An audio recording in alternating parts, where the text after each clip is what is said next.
Let's see if this works. Nothing can go wrong. This is perfect. Okay, let's see if this works. I'm asking, like, also if there's someone already in my chat, if everything works already perfectly fine. Yeah. We absolutely don't know what we're doing. Secret stream. Oh, I see. It took the completely different. Oh no. It looks. How did you do that? You have the. I have vertical and let me switch. Actually, it's the wrong scene here. And it's actually the wrong. Yeah, I hooked it up completely wrong yesterday. It is what it is, I guess.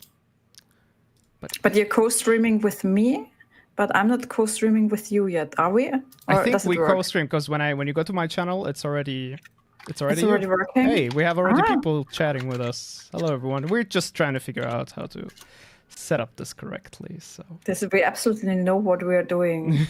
Bear with us a second here, guys. Yes. All right. So I think it's set up correctly now. I hope. Ooh, this is completely wrong here. Oh my God, YouTube is being tough to work with today.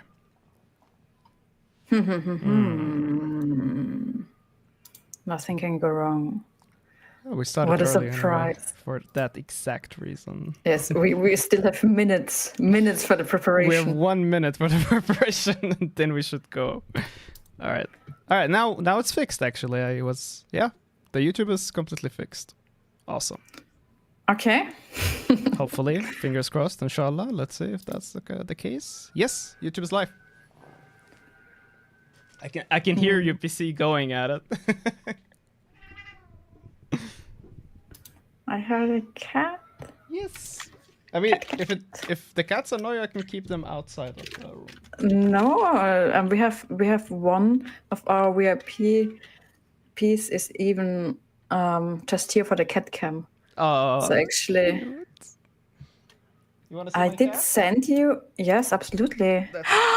Oh, this is a Bengal. Yes, it's Tonka. Here's wow. Tonka. She doesn't like to be held, but I'm gonna hold her for you. Oh, look at this. Hey, everyone. Yeah, hi. Say hi, Tonka. Good job. And her brother is nowhere to be seen, probably sleeping. But I have to feed them in an hour. Yes, I know you're hungry, but I can't feed you now.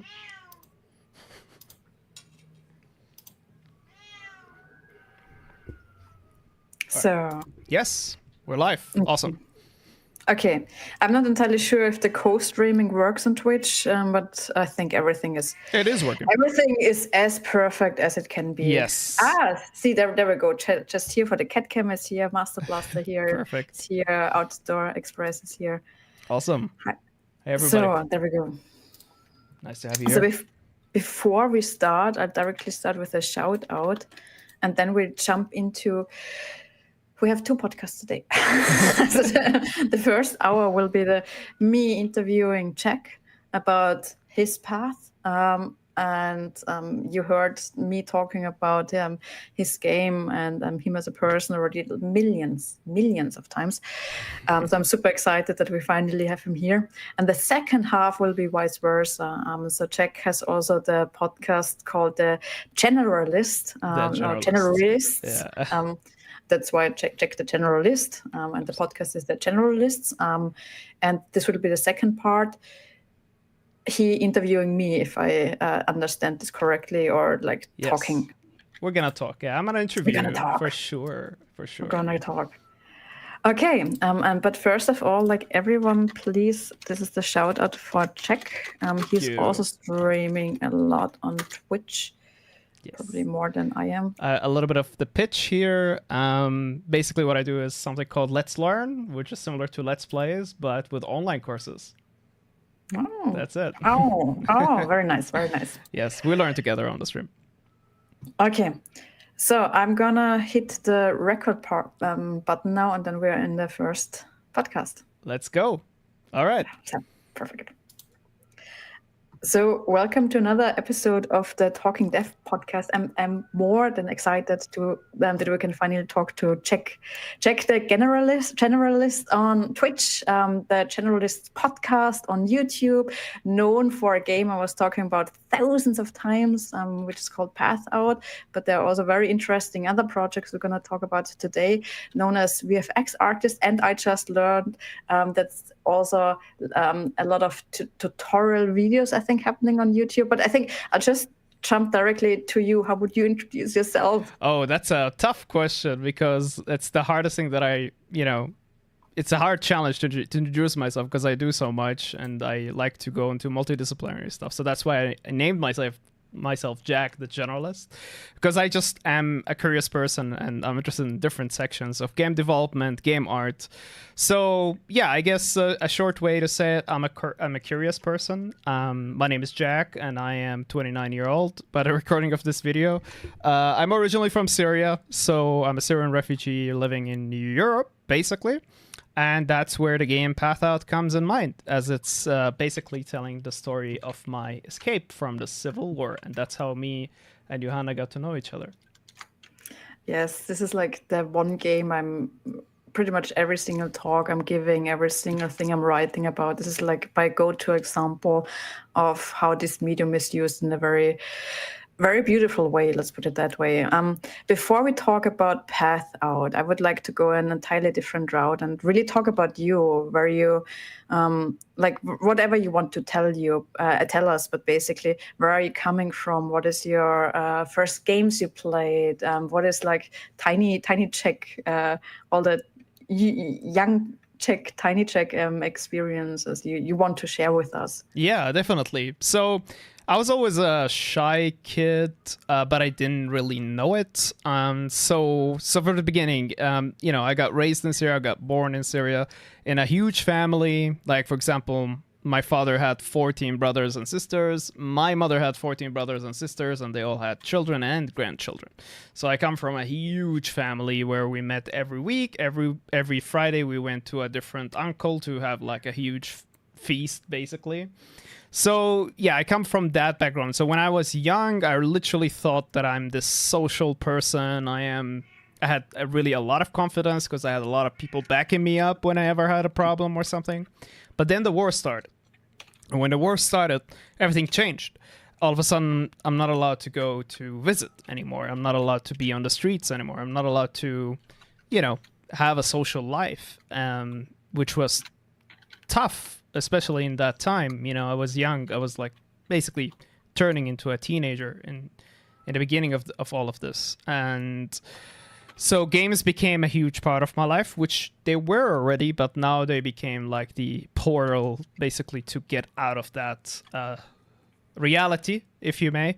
So my connection with games have always been, special in the sense of it being me believing it's a medium that can expand beyond profit, beyond just fun, but also to tell a message, to make someone feel like they're in a whole different reality, in a whole different world.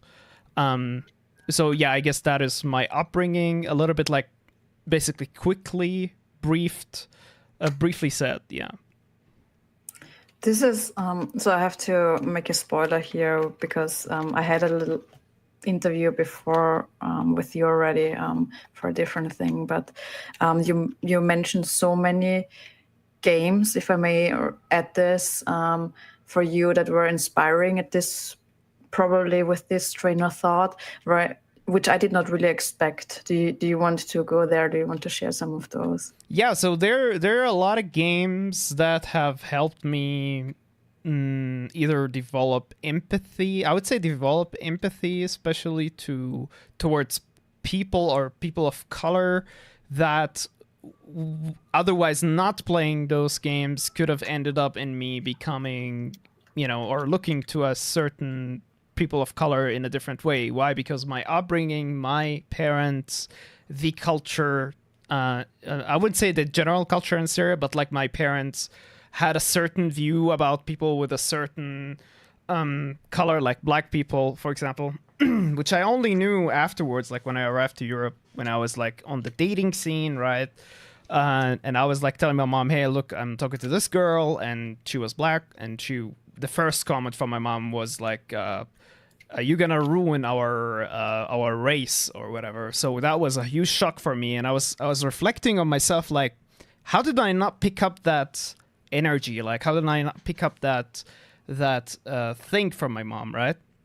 And the first thing came in my mind, I was like, oh, I played GTA San Andreas. Like, I was basically playing a black character. And even though San Andreas plays a lot on stereotypes, I like the boldness of it.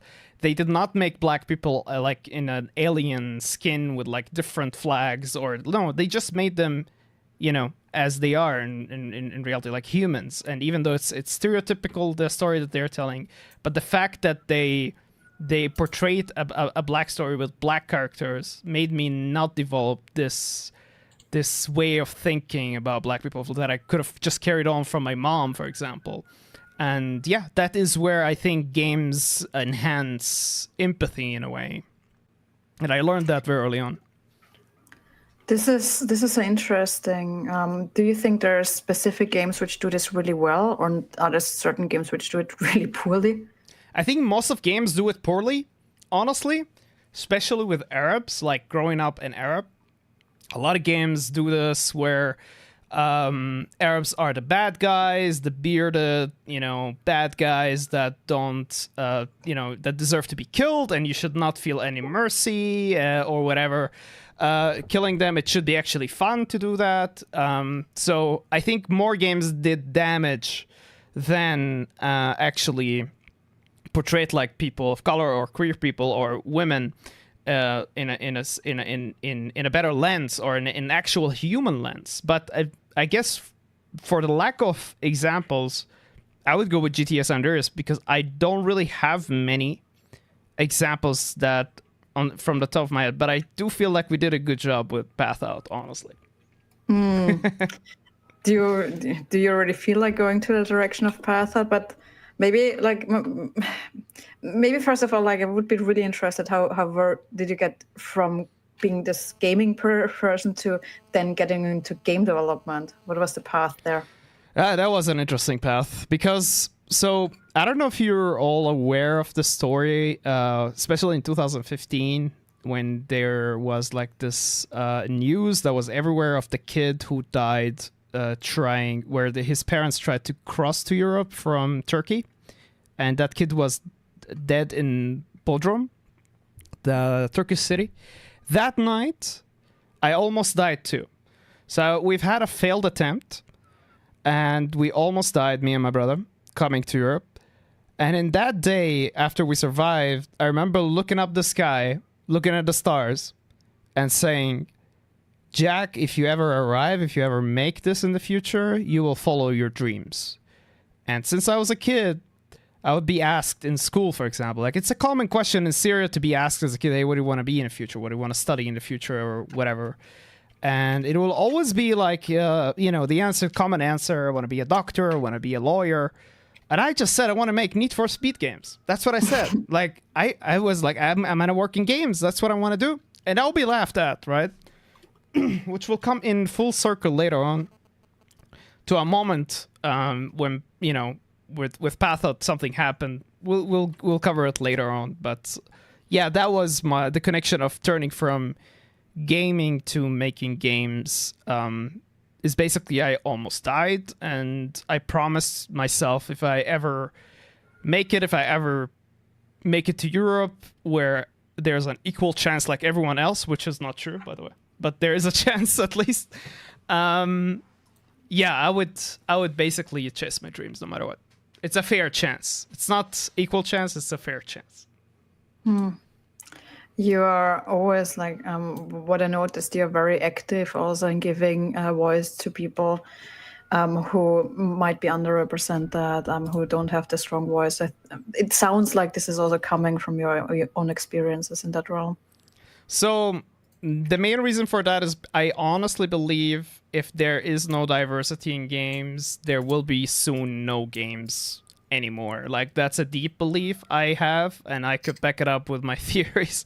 But I do believe like ideas and success in games in general comes from diversity of opinions, diversity of background, and representation. That's what I honestly believe in, and I think we should advocate for.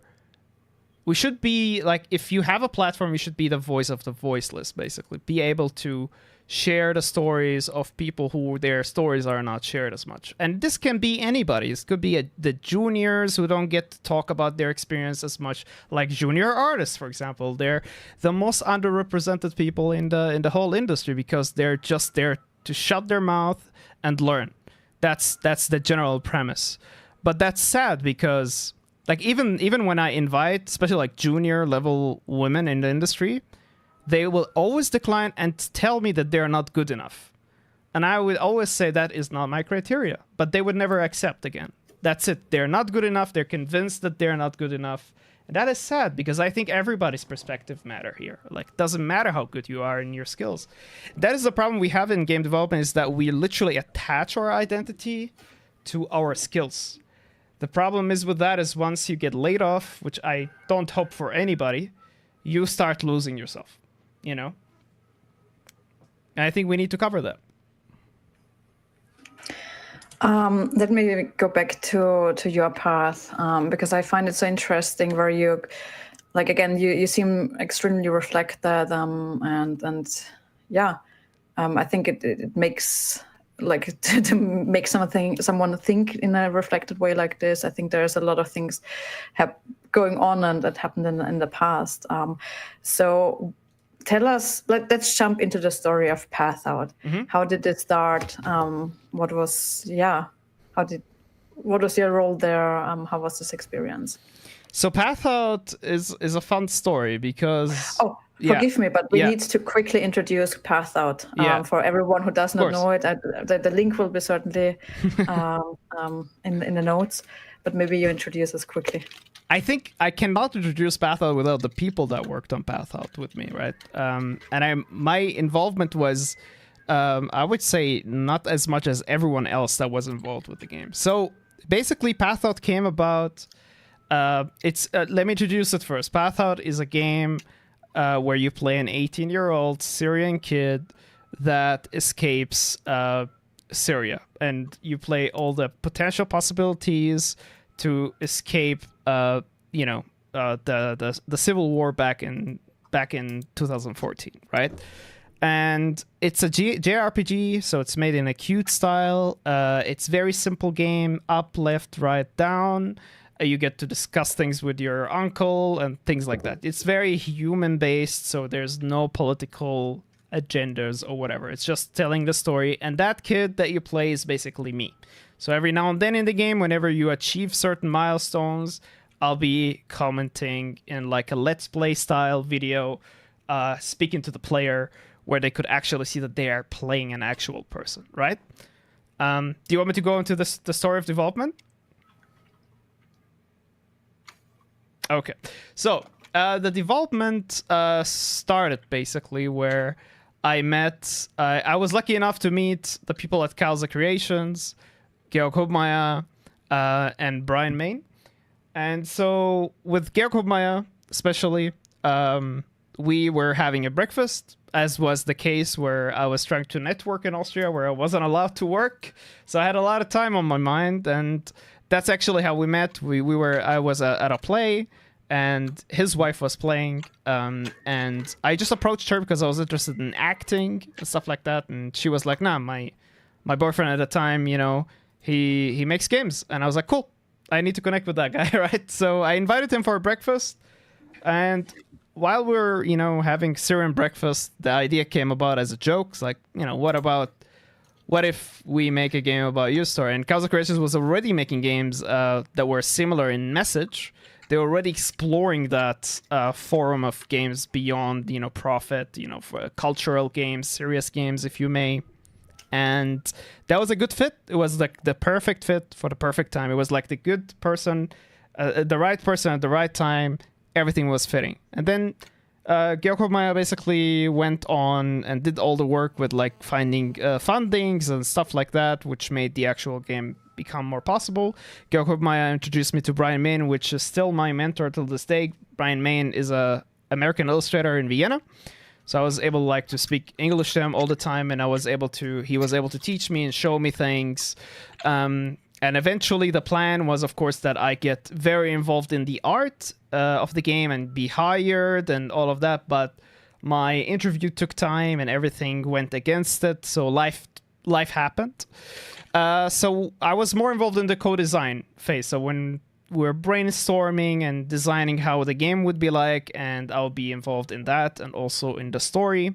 So one of the major design elements that made it into the final game that I was part of is, of course, having me as like the commentary in the game. And yeah, that was basically my involvement at the beginning, and then the production started. I was not part of that, but like early on with the conceptual phase, I was there. And then the game came out, and there was a lot of work after the game came out with representing the game, being there on events and PR, basically PR and marketing, trying to talk to publishers, trying to get publishers interested, because the game is basically still a demo. It still is a demo. But the cool thing is that since there was not so many games like it at that time that were talking about a refugee, like an actual real story, it was on the news everywhere. So it caught up this huge wave of like interest from the media. Yeah, briefly said, that's the story. This is also like what I figured back then. It was immense how big it was covered in the news. Like I think it's such an important topic, and it was, I think, that's why like I really love it as an example, because first of all, it was a very smart game. The way game design choices were made, I think were really smart. I really love the concept. I have to, like you already mentioned this, but I have to underline this. I really love this concept that you have this cute pixel figure, basically representing you, and all of a sudden you pop up as a comment, commenting on what is actually happening and saying, yeah, I still have some quotes of you actually in the back of my head every time I think of this game, and this is really powerful, this media mix, because this is something, and again, the game for me, it works in so many ways. It is something which is relatively short. I'm a huge fan of shorter games. I think we do have not enough of those which tell a personal story, which can be then played in an evening or so. And I think like this game made it so accessible.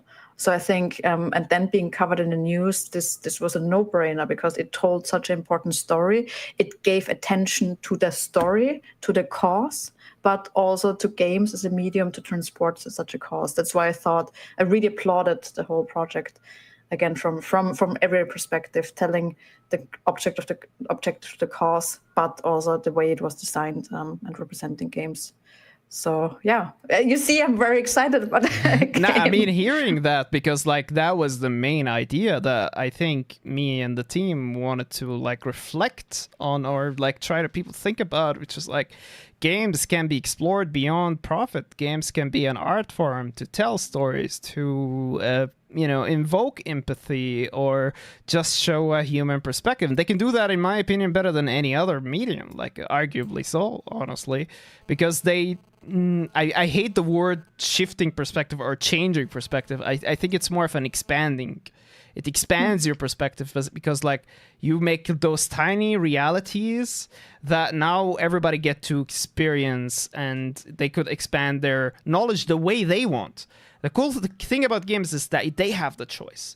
You're not like, I feel like sometimes with movies or like things that we watch, if they are not done well, the actual topic gets dumbed down a little bit. Like they're making you feel the way they want you to feel. And I don't think games do that a lot. I think games allow, even if they do that where they invoke like an epic music or a sad music, the choice is still yours to feel the way you want to feel, you know? I have the weirdest in-between question, but what is a Syrian breakfast? Well, Syrian breakfast includes a lot of carbohydrates. Sugar, what is it? We have a drink that is sugar with some tea, and a lot of olives, and a lot of eggs, and a lot, of beans. That's a Syrian breakfast. A lot of jokes. That's actually nice. Yeah, this was very explicit, like part of the story. It's definitely an experience, but I can tell you because I have I've experienced like cereal and breakfast, which could be as simple as olive oil with I don't know what it's called in English. In German, it's called thymian. Thymes, I guess. Thyme, yes. Literally, this is something we eat. So one of the things that I did early on as a refugee, where we only got like 300 euros a month, is to literally live. I would pay 2 euros a week to live, and I would just eat the cereal and breakfast for breakfast, lunch, and dinner, just to save money. Imagine. Wow. I don't want to. Yeah.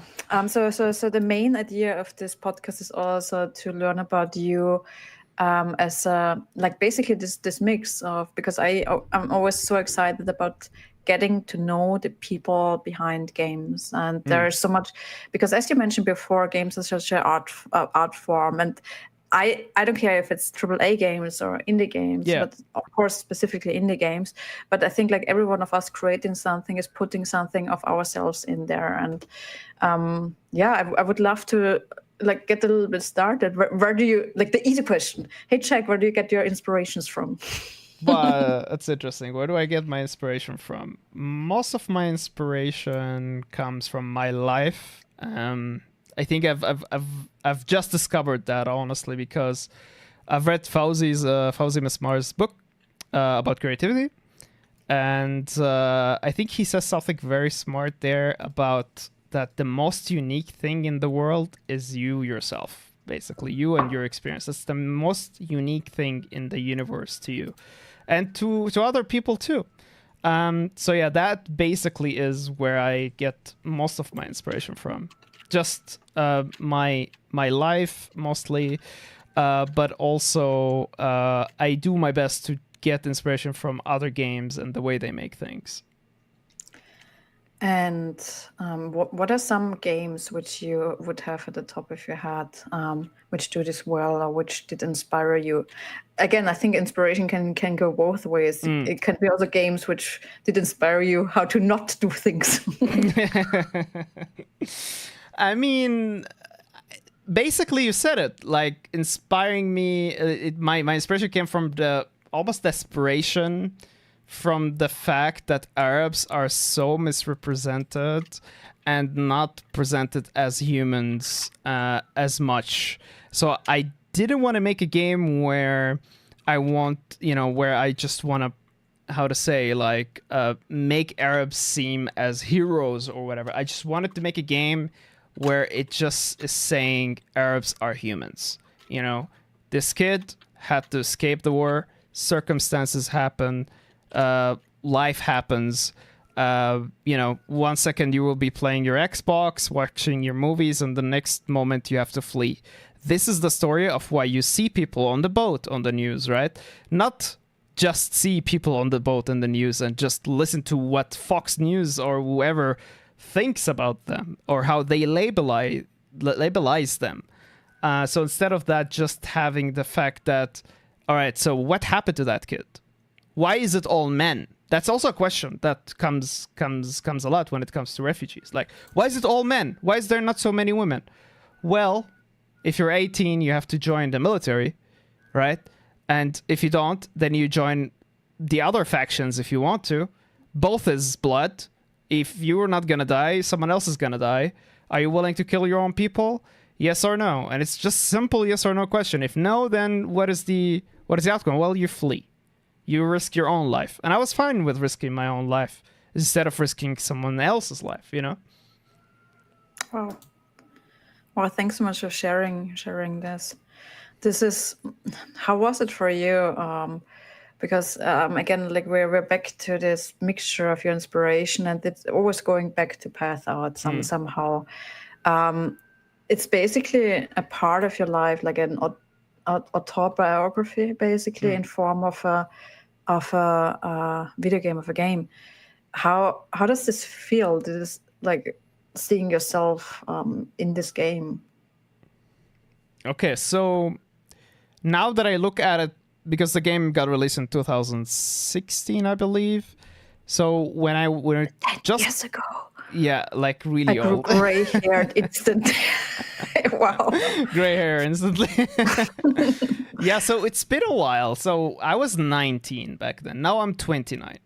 So yeah, Fuck. a lot of things changed and the way I view life changed. So back then for me it was like, okay, cool. I'm going to, prove myself. That was my main thing back then. I want to prove myself. I want to get into this business. I want to show that games can be used in a different ways. Now I'm more like looking back at it, I'm like, okay, that was one way to deal with the trauma, basically. So, but mostly to answer your question, like seeing other people playing the game live in front of me, which doesn't happen as much right now. It happened a lot in 2017 and 2018, where we got invited to Gamescom, and I remember working 16 hours a day, almost like just standing next to the booth, seeing different people working there, coming and playing the game in front of me. So I've seen like almost 500 people playing the game, and the reactions really varied. Like I've had like your typical gamer with like the SWAT cosplay or whatever that would come by and be like, oh, he's Syrian, but would still play it, They would see the title and the picture and the style. They would be like, oh, this looks like Pokemon. I would like to try this game. And then all of a sudden, you're in the minefield and there's this Syrian guy talking to you. And I bet like that person never thought they would ever have a conversation with a Syrian before, right? Like they were maybe isolating themselves from this whole situation. But now it's in your face and that guy is next to you, right? So like I would see that guy, but by the end of him playing, he'd be like, oh, thank you for doing this, because I have had no idea about this. And all what I know about this is opinions on the news and what my grandmother says and what my father says. But now I have a way to talk to them about this, And I bet, he was getting fed all this misinformation and all this media stuff that, that was labelizing us as, the evil people that are gonna destroy Europe or whatever. But now, he played the game and he could at least bring it up on a dinner. Like, even if he can't argue, he can at least like just say, you know what, I played this game and this was this and this was that. And this is why these people go out of Syria. It's not a game,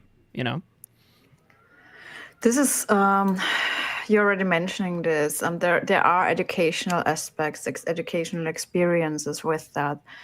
And what I find quite curious, I was giving also this game as an example again, when I would give talk in front of educators. And sometimes they would ask rather critical questions if this is a good experience for young people to have. Mm-hmm. Yeah. This is something which I got quite often. Any thoughts on that? So that's, I think, one of the main reasons why the game looks the way it looks, is to appeal to any age from 8 till 80. Does not really matter. And so I would say if it's for young people, absolutely it's for young people. What you're playing is just an experience of a human being. It's one story of billions of stories. So why would it not be something for kids? I guess that's the way to answer that question. Why would it not be? And if the answer is like it's too brutal and it's like, then my whole life should be censored, right? I should not exist then, or this whole thing should not have happened, but it did. So now we're here, That's the thing. Like, if the whole world was silent since we've been massacred, like in my hometown in the 80s, all the way through until the Civil War stopped, basically, then why do we not get to hear at least one person's story and not, with it just being neutral, without any political stance, right? Just the human behind, basically. And it is like the graphics are not there. I don't believe there is any blood either. Like, it's just metaphorical. Almost all of the game is metaphorical. There's also the classroom version now with it, and some teaching material, I think, to talk through the experience. This is, I think, something which is super interesting also, to then take something, whether it's a book, whether it's a movie or a game like this, and then talk through it. Yeah, the cool thing about the school version is it you don't need to install anything. It's literally a browser version. We worked with the UNHCR. Causa Creations worked with the UNHCR to make that happen. So that's a cool thing where the UNHCR can actually use that project to go to classrooms or to tell teachers about that an actual project like that existed. I kid you not, I was once in Vienna and there were like kids going by and they were like, isn't this guy the one from the game? I was like, I felt so weird about it. Oh. I was like, oh wow. Do you like? I'm always like a little bit torn when it comes to educational games. What is your take on that? Do you have any thoughts on when it can be, from a game design perspective, working well? Because sometimes educational games do not have the best reputation among children, for instance. But this obviously works really well. So what do you think? Why does this work well? So I think the reason why it works because of the interactivity aspect of it. What is my opinion on educational games? Here's my thought. If kids are playing games anyway, regardless if there's educational games or no educational games, my question now to everybody in this world: would you rather to live in a world where there's educational games that your kids can use also in school, or no educational games whatsoever? So all the games they get to play are purely commercial, purely, what we see Fortnite or whatever. And the answer for that, for me at least, is like, I would rather have schools like invest in and get out of their like bubble since the 1700s of like, let's put a bunch of kids in a room, put those chairs with a table, and make them look at one wall where we can type on. Like, is that really reflecting the actual world where those people are gonna work in, where there's devices and AI and other tools that are, their hiring managers or their bosses are expecting them to know fully? I don't see that utilized unless like you go specialize in a certain section of the education, especially in Austria right now. Is, you get access to a computer in a classroom maybe if you are working in that direction, like computer science, or before that, like as a Lehre, maybe as like an apprenticeship when it's involved with IT. But I don't see it as much in other schools. And the question is, do you want to evolve or do you want to like just stay, I guess? I don't know. That's how I see it. As a game developer, what are your workflows? So we're going now really basic. What do you do? What are your workflows? What do you use? What tools do you use? So super basic question. So we are mostly, if I really enjoyed a game, I try to break it down to its base functions. And one challenge I like to do, and also, you know that, of course, like not every day you get to work on a project, right? So maybe in 2 years I get to work on one project. So one of the things that I like to do is if I'm playing a game, try to break it down on paper. All right, like what is working with this game? Why am I enjoying this game?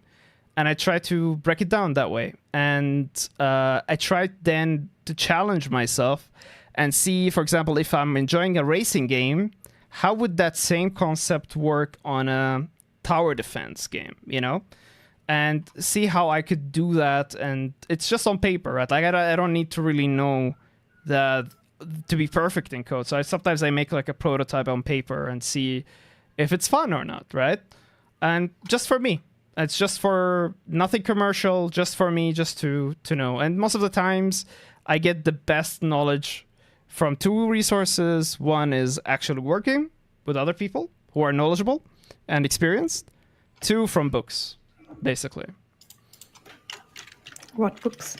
I'm already this is already one of the questions I have. I'm very bad with names. There's this book. I can give you the general premise of it. I forgot exactly what, but I think it's a popular book, The Lens of Game Development, or something like this, where it shows you the games through different lenses. Is it The Art of Game Design? The Art of Game Design. Channel? Yes. And there he talks about a book of lenses. Yeah. Yes. By Jesse Shell. I think that book just summed up the like especially in the beginning where they say like, don't say you're not a game designer. First rule of being a game designer is say that you're a game designer. I'm a game designer. I'm a game designer. I love that. I love that so much.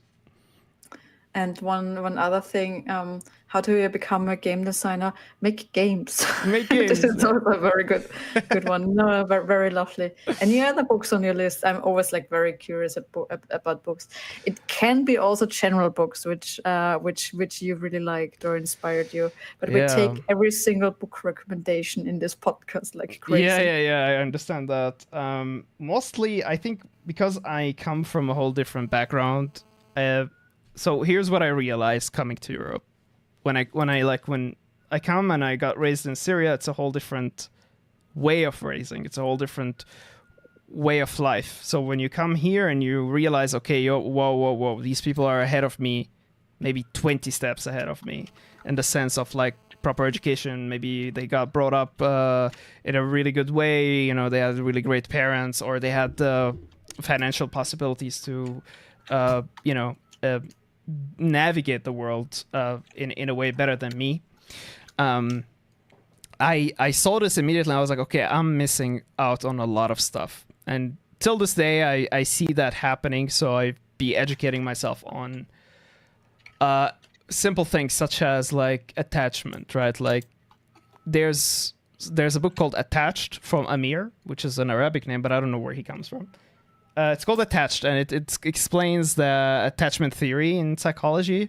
So there's, the anxious attachment. There is the secure attachment, and there's the avoidant attachment.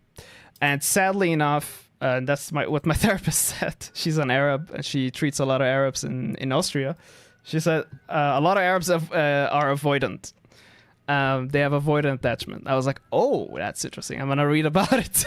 So yeah, that book really enlightened me a lot about a lot of sectors in my life, especially in terms of learning, in terms of improving, in terms of relationships, a lot of sectors of my life. So I guess my answer to you is the books recommendations that I would give are for everyone, but also especially like if you have that feeling that you live in a Western society maybe, or like a more, I don't know what to call it, where you might have that feeling of like, okay, these people are ahead of me. They have way more possibilities. I have to start from zero.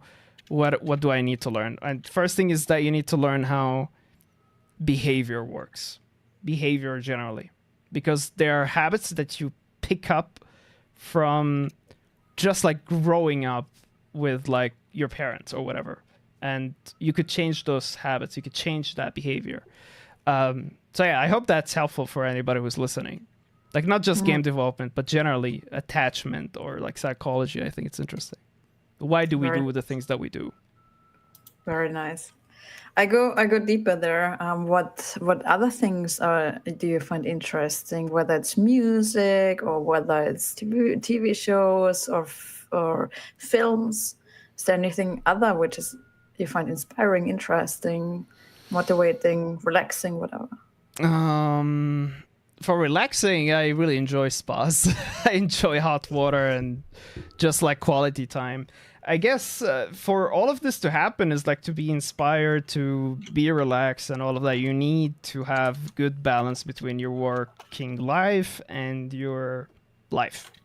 Generally, because if you don't have that balance, I do tend to just work all the time. And if I don't have that balance and someone check me, tell me, hey, slow down, which is my wife right now. She tells me like, okay, you've been working a lot. I can see myself even in my resting time working, and this could be problematic. And I think it's for me at least more interesting than music and more interesting like than anything is just to find quality resting time. And I think that is more doable if you can like structure your life in a way where you don't have to pay so much every month. Does that make sense? I fully agree. Like, so the topic of mental health is something which is incredibly important, especially when you work in an environment which is, I would always call it like head focused, very, like no matter what space you're working in. But I feel always like if I had a heavy day in terms of thinking and working maybe creatively, I love going to the mountains and doing something which is like a little bit the opposite. So this is it for me. And you already mentioned it, some sort of structure and so on and so forth. In the past conversations, we often had the topics of how to actually motivate yourself to get started, how to get into this creative space, how do you procrastination was a quite a topic which was mentioned quite often. Yeah. And you already were like certainly going into the direction of, can I call them routines? Do you have things that you find helpful, that are helping you? In terms of like procrastination, for instance, or general routines which are helping you. Yeah, I could talk a little bit about that, because so let's start with procrastination, for example. Being an avoidant person, like with attachment, you tend to procrastinate because your attachment is not only to people but also to things. Like I, for example, will say a lot that I want to learn things, right? But then I never initiate it because it's always like, later, maybe later. That's avoidant. I'm avoiding the learning or starting to learn, right? So one way that I found to help me with that was to take a cold shower during the weekdays, because I convinced myself if I can have something like a cold shower, if I can start that, I could start and stop anything I want. So that was just a way to fool myself of thinking, okay, so how can I go to an extreme that I can barely handle, especially in winter, by the way. If I could do that, I could start and stop anything I want. And that's how I start my day. But on the weekend, I take only warm showers. So that's that. This is such a great answer. I feel this so much. If you can tackle the cold shower, you can tackle everything. Exactly. All the challenges in your life. It's a mental challenge, because you know, I don't know if you ever tried cold showers. Have you ever done that? So what I do, and this is for me getting used to it, like I go mountain running, right? In autumn and so on and so forth. And then I always try to, if there's a possibility, to go directly after the run into a cold lake. Ooh. So, and this is like going into a cold lake and just like trying to exist there for a minute. This is something which is so good. This is so weirdly awesome, but I cannot do cold showers. Cold showers are the worst. In a frozen lake, that's fine, but cold showers. Honestly, I tried cold plunging, but no, it's so much easier than cold showers. You have it constantly annoying you with a cold shower. With the plunging, you kind of get used to it after, so you become numb, basically. I wanted to ask you about like just jumping into a lake, because I've had that feeling. Do you also feel like merging with nature? Is that a feeling you feel? Maybe that's a good thing. So it's like I would not jump into it. I would really slowly, but very like go straight in there. Mm-hmm. But like in a constant pace. But then you're really so for me, one of the things I always try, like what is important for me, my brain is constantly working in the weirdest way. So there's always like noise somewhere in there, and everything which is like breaking this noise for a second or two. This is so nice, and this is certainly something where all of a sudden you're part of the nature, like you described it, but in a different space. That's nice. Yeah, I mean that exact experience have helped me in like the worst time in my life, where I was like super lonely, living in Salzburg. Hashtag Salzburg lonely. It's very hard to make friends there, and just like going out and putting yourself in a lake was so relaxing. I felt like nature was my friend, basically. Is this something you share where you're based at the moment, or is this? Oh yeah, no, I basically live nearby Vienna, Okay. and yeah, basically I could drop by Vienna and get out of there anytime I want. It's a really nice place. Yeah, yeah. So, no, I lost a little bit the. No worries. Okay. All right. So one of the big things which I noted, which you were talking about, I think, which seemed to play a special role in your life, which I also like find super smart, are the roles of mentors. Can you tell us a little bit about mentorship, the importance of mentors in your life? And I suppose you are also a mentor now for many others. So how is that? Give us Wow, everything. yeah, mentors are everything, honestly. Because I am that person, or people who are like me, especially coming from Syria. There, you could easily lose it. You could easily lose your way, just because of like the lack of identity that it hits you when you arrive at a young age, and all of a sudden now everything is different. Even like someone offering you coffee is different. Like, people don't know how much it is different. Like, it is so different. Everything you've learned is void, right? Everything that you've known about yourself is void. So to have a mentor that I could talk to anytime about personal stuff, not just the art stuff, not just work, but also about personal stuff, has helped me. And that mentor for me has always been Brian Main, the American illustrator who lives in Vienna. Even when I lived in Salzburg, he would literally pay my ticket to come to Vienna, and he would allow me to stay in his place. Like, when I didn't have parents or a brother, like the rest of my family, he was that, right? And I'm still like super close to him, and I'm very thankful for him for a lot of the stuff that he taught me, not just in art but also like personal stuff. So mentor role as a refugee is a crucial role, and I cannot imagine if it was like a mentor that would have like God forbid, taken advantage of me in any way or form. That would have been horrible, because I was vulnerable. Back in the day, like, I had no confidence, and I was like questioning. That's why I started with the identity stuff, right? Well, like, I was 19, but there were things others were experiencing in their 13 here in Austria that I didn't experience until I was 24. Does that make sense? Like, I lived my teenage years very later on in my life, because you have to imagine, in Syria, when the war started, I was literally being raised by games. Like, I stopped my life. My life was on hold. It was on pause. Nothing else mattered other than playing games. That is it. Going to school, playing games. That was it. And to get all the freedom in the world, that is stressful.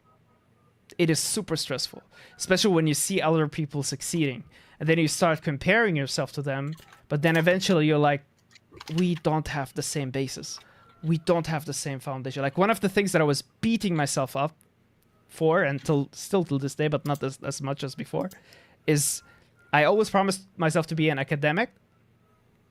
I've never got that far. Why? Because when you come here, you're literally losing everything. You lost all your education, you lost all the papers, right? And in my case, it was so that I lost my actual certificate. Like, I lost it. So there was no way back. It is what it is. I had to accept it. And I started an apprenticeship at a slaughterhouse. So I really started because I couldn't get a job. That's the thing. I could not get a job with my old name. I couldn't get a flat. I couldn't get a job. I couldn't get anything. No one wanted to hire me with my old name. Nothing was done with my old name, right? But eventually, a slaughterhouse was like, okay, we anyway need someone to work all the time for cheap. This is perfect, right? We're going to hire this guy. And it was like an IT apprenticeship. I'm sorry, I'm going into other topics. So I'm going to stop here just to check. I'm like, you have all ears. All right. So, yeah, I worked in that slaughterhouse for 3.5 years, and or 3 years, I think. That was where Path Out was. In the beginning, it got developed, and then it got out. And literally, I had those 3 years where I didn't get any vacation. My vacations went into going on events with Path Out. So I was working constantly all the time, and I hated my job. I hated my job so much, and I really didn't. That really prevented me from growing, like growing mentally, growing my skills, or socially even. All the people I was surrounded with had literally Nazi tattoos on them.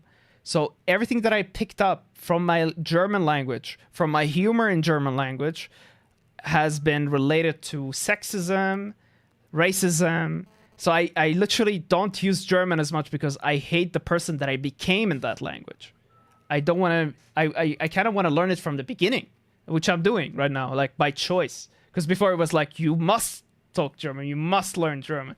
So I created a really bad association with the language, especially when every time you talk and you might use the wrong article, people have no mercy with you. They literally start talking in a very weird way to you, right? So this had really destroyed my passion to learn German for a while, and I stopped using it. I stopped using German altogether.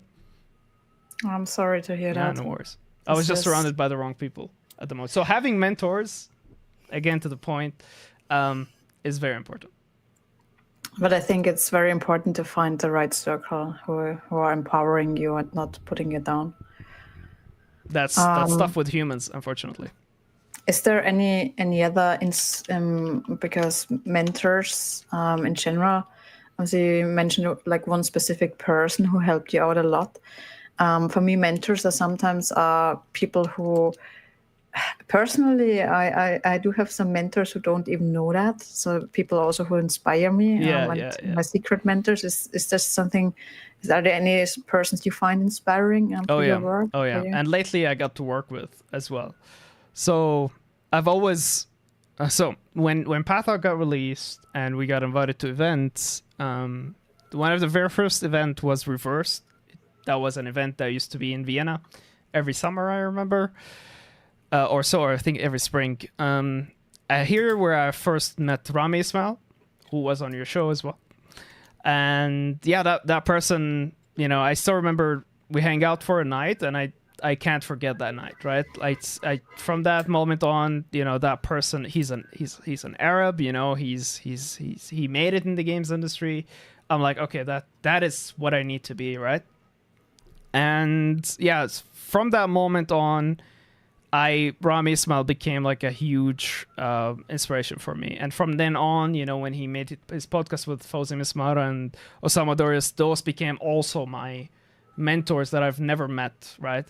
And lately, like since October, or basically I got the pleasure to work with Rami, like together on the same team, October last year, and just finished the project like I think last month we finished, or the month before that, I don't remember exactly, bad with dates.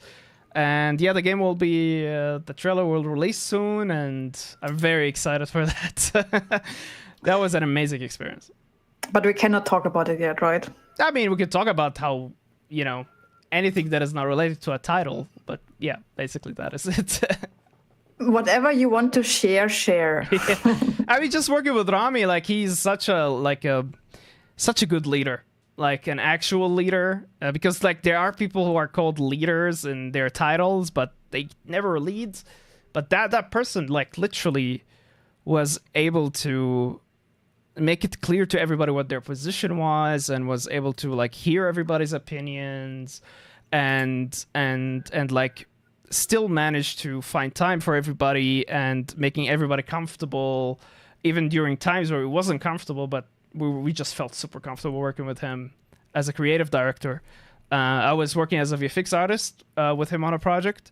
So that was like, I never worked as a VFX artist before, so they took a chance on me basically, and I was like super thankful for that, because now I could pursue the career of being like a VFX artist on games, which is something I always wanted to do. Yeah, just working with that person was amazing. And I wish to work with Fawzi one day, and Osama Dorias and everybody else. And now I have to like be pushy here, because I'm sure you are a mentor for others as well. How do you deal with that? How is this for you? I don't think I am, honestly. I don't think I'm on that stage yet.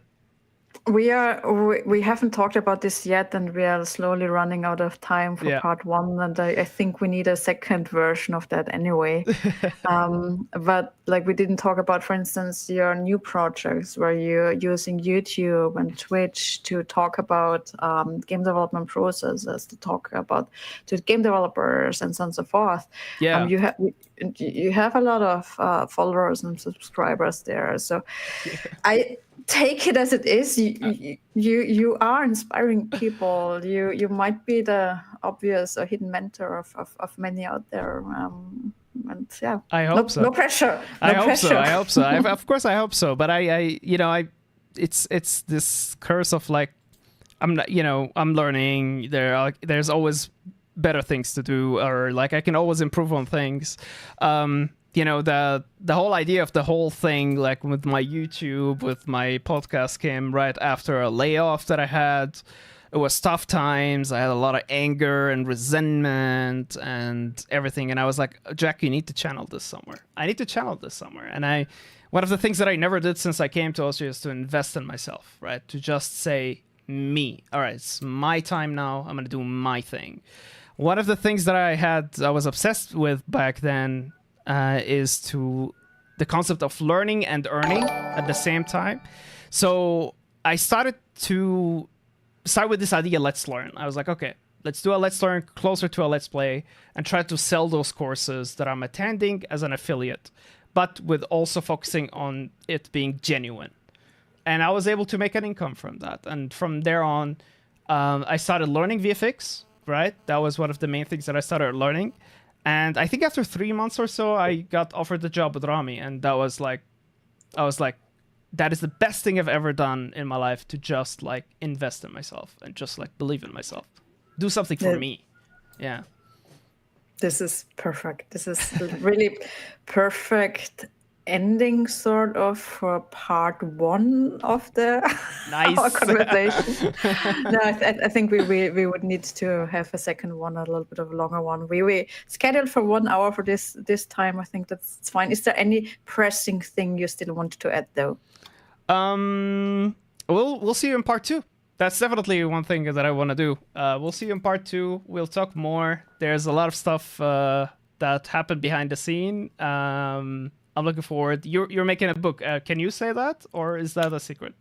It's actually like you can it's you can already look at the title and so on and so forth in the bookstores. It's going to be released in October, hopefully. Like, fingers crossed. Let's see how this works. You will be part of it. You are part of it. But we've got to cut this out of the channel because this is still super secret, of course. But I have like 1 or 2 quick fire questions in the end. Yes, sir. Yes. Favorite game of all time? Red Dead Redemption 2. Oh, yes. Game dev tool you couldn't live without? It's a tough one. Blender. Oh, an underrated game you wish more people knew about? Underrated. It's a tough one. I don't play so many. Wait, Blur. The racing game. And last game that made you really cry or laugh out loud? The last thing. Let me see. Or any. Okay, so I was watching a TV show, and there's this actor who looked exactly like my brother. Wow. That made me cry and laugh so much. Cool. Thanks so much for part 1 of our episode. We have to do a second one Yes. where we go a little bit deeper into some of the topics. But this was a very, very beautiful first getting to know you, to the Talking Dev community. All right, now I'm going to interview you. Yes. Are you ready? Yeah. Can we make a 2-minute break? Yes, and of course. Then I'll get some fresh water, and then we'll directly jump into part 2. Yes. Into the second. We have now part 2, but this is the second podcast. Yes. Different one. All right, see you in a bit. Be right back, guys.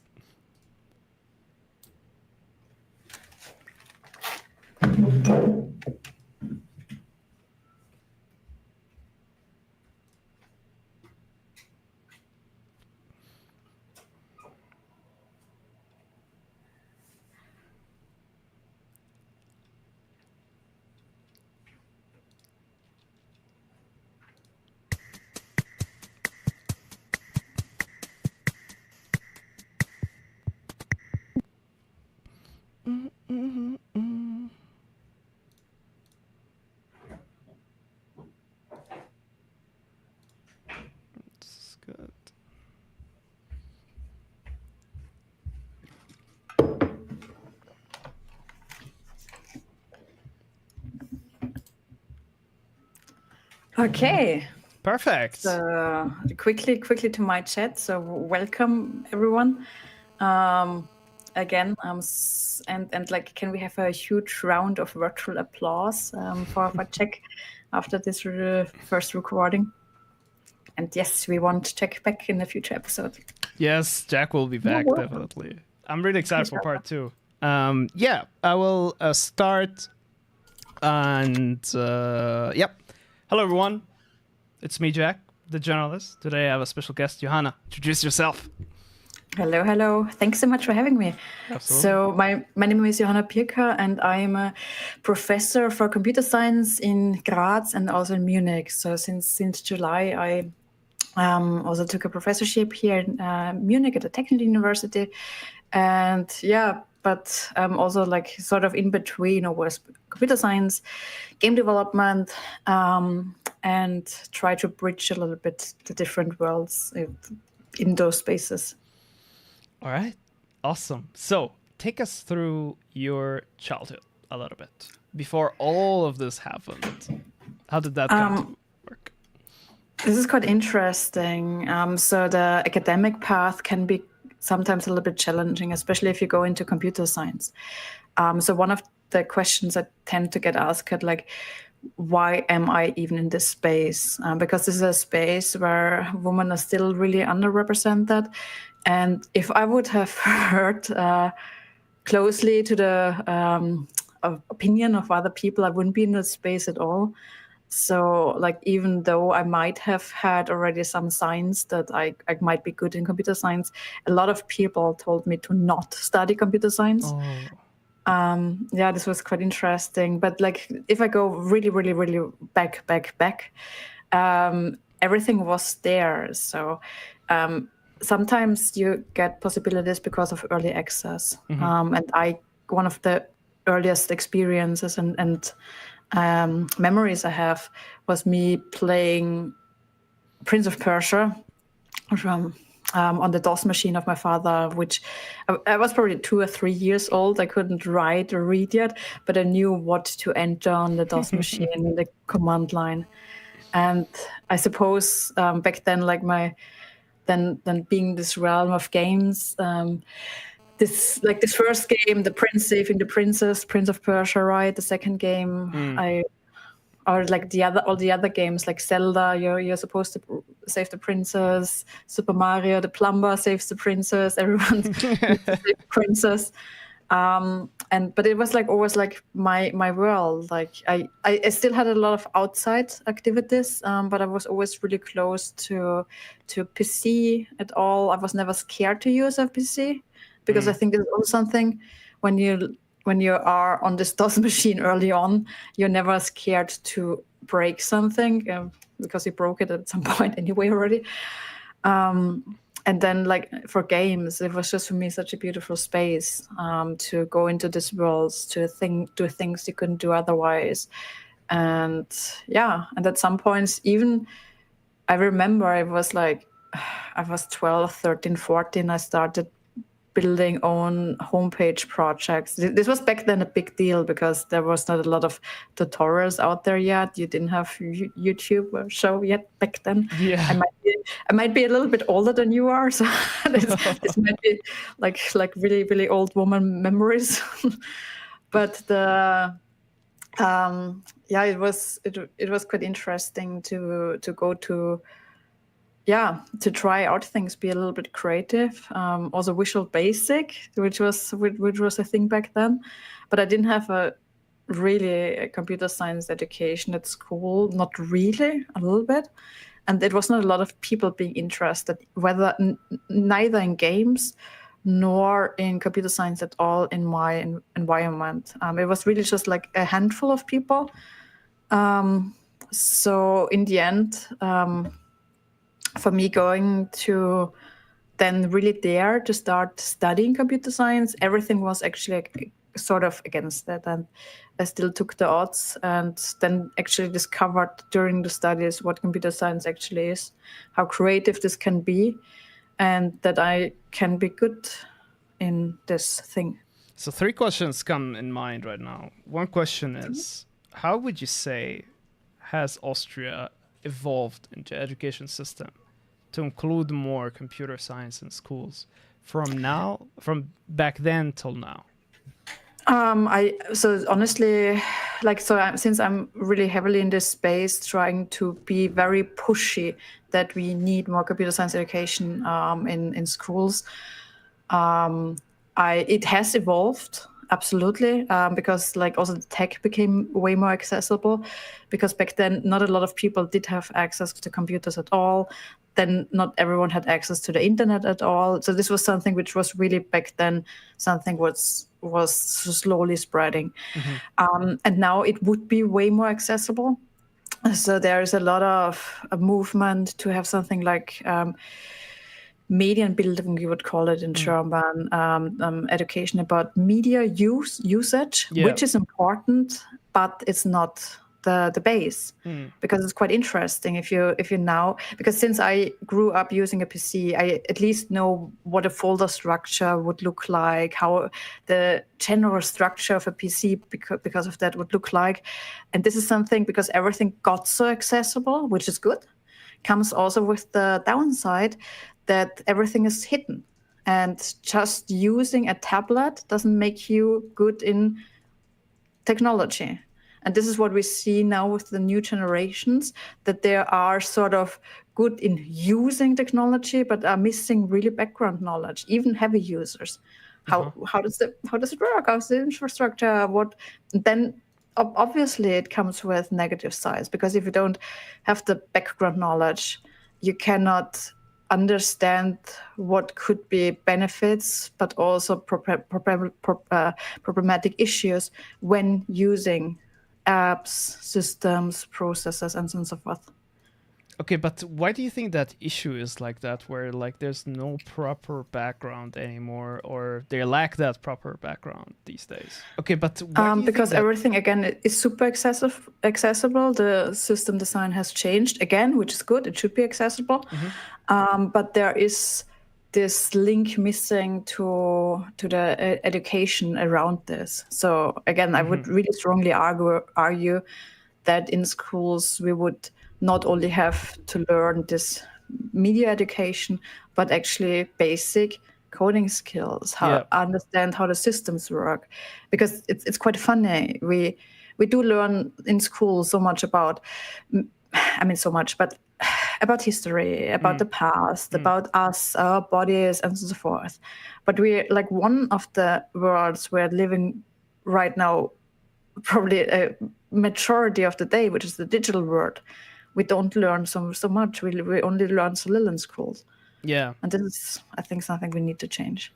Yeah, I agree with you. And I do think also, like, because you mentioned back in the day, there wasn't so many resources and you had to dig down, right? I bet you were reading books. What were your resources back in the day? Back then, magazines. It was quite fun now that you say this. So a lot of like those computer magazines, a lot of, and we had to, I don't know, if you would install a game, you had 20,000 floppy disks which you need to enter. And now, oh wow, you have floppy disk 47 out of 63. Go on, you're doing great. Like I can also remember like some of the games and even codes. You could find code to the games and to small programs printed in the magazine. Wow. But then at some points, some of the magazines would come with discs or with CDs. And this was something which was quite nice, where you can try out different demo games or things and explore a little.